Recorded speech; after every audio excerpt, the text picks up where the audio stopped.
মুন্সিগঞ্জের গজারিয়ায় ভোট কেন্দ্রে ককলেট বিস্ফোরণ ঘটনায় 6 জনকে আটক করছে।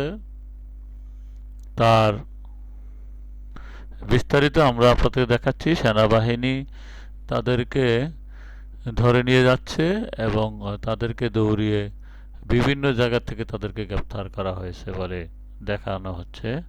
তাই আমরা দেখতে পাচ্ছি যে যৌথ বাহিনীর একটি দল এই এই বিস্ফোরণ ঘটানোর বাহিনীকে গ্রেপ্তার করে তারা হাতে নাতে আটকিয়ে এবং তাদেরকে ধরে নিয়ে যাচ্ছে।